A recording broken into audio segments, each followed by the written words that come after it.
Hey there, sports fans. This is Jerry from AndroidCentral.com, and we're going to have a look at the Samsung Galaxy Note 10.1 2014 edition.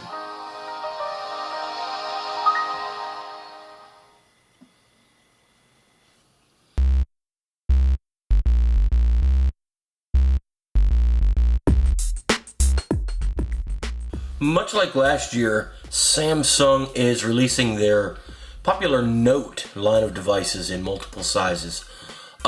We've got the 10.1 inch. They're calling it the 2014 edition here, and it's a lot like last year's version, but it's also very much improved. The construction overall is better. It's more well-built feeling, I guess is a good way to say it. It doesn't have the flex, and when you go to the back, you can't push in, and it doesn't feel like it's going to fall apart.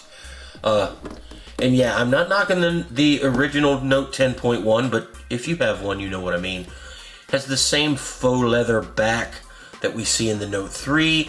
Of course, it has the S Pen, metal or fake metal plastic covered trim around the edge.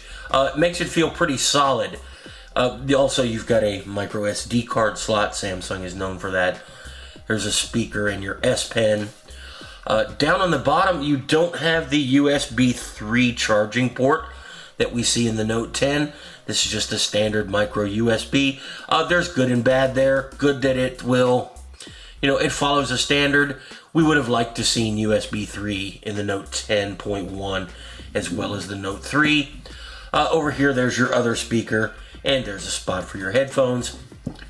Up top, you've got an IR blaster, volume, and power. Around the back, you've got a camera, and not a very good camera, and we'll talk more about that later, but it's there if you have to have it. I wouldn't rely on this as my only camera. Of course, this is the Wi-Fi edition. No word exactly on any cellular editions coming out, but of course, this is Samsung.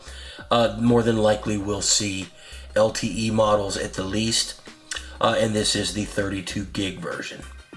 Like all phones and tablets, you have your different home screens filled with widgets and shortcuts, but Samsung has also included a lot of their own software and features. We'll start with the multi-window. If you have an S3, an S4, or one of the other Note 2, you're familiar with this. You select an application, it opens.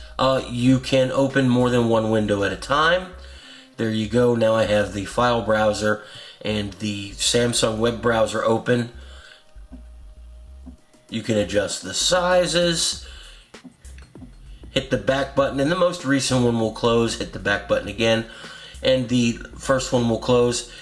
Any application that supports this is installed in this tray. It's put in this tray when you install it, so that's a good thing. You've got all the Samsung widgets that you would expect, the different hubs, the App Store, content partners, all very tastefully done. Samsung has also added what they call My Magazine. You'll notice a small on-screen home icon. If you shift up from it, you get to My Magazine. Very Flipboard-esque styling. Chances are it's built right on Flipboard. I don't know if they want to advertise that or not, but it certainly looks like it. You have different sections. You have news, personal, here and now, social. You can shut one of them off if you like, and it's no longer there. Turn that back on. You have categories. In the news, you can pick different categories. I've picked the ones that I'm most interested in. You'll have different tastes, I'm sure. The same with personal. You can set it to block the gallery, or look at the gallery, or your notes, or email. Nobody would want to email there. Chat, video, all sorts of different categories there. Here and now, this is local information and things to do. It does request your current location. Enter in your favorite sports teams. Social, link some accounts. You can link different social accounts, and they show up here in your magazine blocks. As you can read Twitter, Google, LinkedIn, Flickr, Tumblr, 500 Pics, Sino Weibo, Renren, and YouTube. Go back and you flip through them. There's the news. I tapped an article on accident. The screen's pretty responsive. Opened up the article. I can tap another article. It opens it up in a full page view. Go past the news. There's personal. I have a call today with the rest of the editors. There's some scrapbook stuff I've been working with. Here and now, this is what's going on around me. Pizza oven, delicious place to eat. Social, I don't have any accounts linked. There's the news, and that's my magazine. Very tasteful, very nicely done. Because we do have the new octa-core Exynos with the powerful Mali GPU. As you should expect, games usually run rather well here. A few things aren't optimized, and that's to be expected. But for the most part, the games you will play that were designed for Android will play very well. Of course, the feature and what makes the Note devices the Note are the S Pen functions. As you can see when you pull the pen out, you get what we're calling here a little fan menu. Hover over, you can see Action Memo, Scrapbooker, Screen Write, S Finder, Pen Window.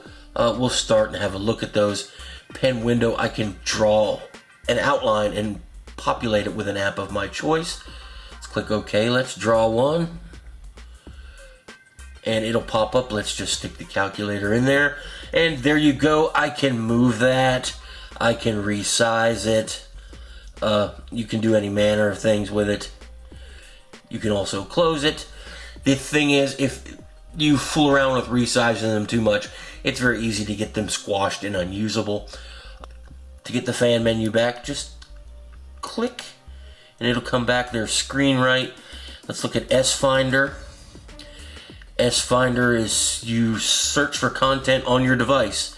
You time filter, I can type in a certain time, past 30 days, the different types of content, communications with other people or images or music. So, it's a neat way to search your device. Not sure how much better it is than standard search. Of course, we haven't had these very long to fill them up with content to give it a try, but I've got it for another week or so. I'm definitely going to look at that because Google is a search company, but on device and content-specific search can always use some extra ideas. Go back out of there. Back home. Open up my Air command, go to Screen Write. That's pretty self-explanatory. It captures an image on the screen and you can write on it. You can say hello. And this is great for annotating screenshots. It comes in very handy. Something that I actually used when I was using the Note. We'll cancel that. Screen will be discarded. Okay. Open it up again. Scrapbooker, this is really interesting. Draw an area with the pen to collect it to a scrapbook. Okay, that's great. We will draw an area. You can see it highlights what it finds inside the area, and it has collected that content for me.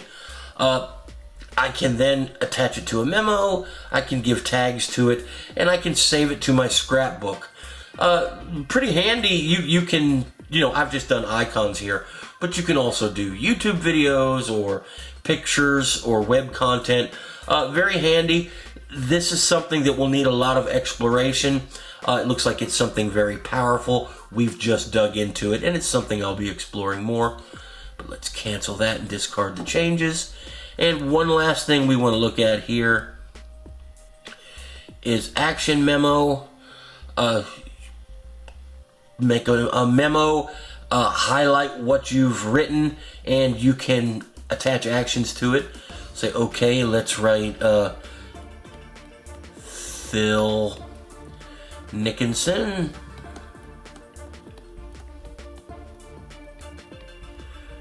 And we will capture it by drawing a line around it.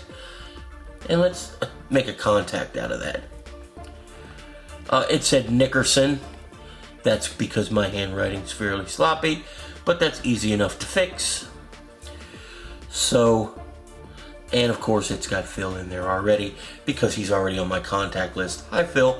But that's an example of what Action Memo can do. You can do the same thing with phone numbers. You can do images, anything you can attach an action to. Let's say you want to snap a picture and attach a web address to it. That works well. So the pen functions are improved overall. They are a lot more powerful, need a lot more exploration, and we'll be sure to do that.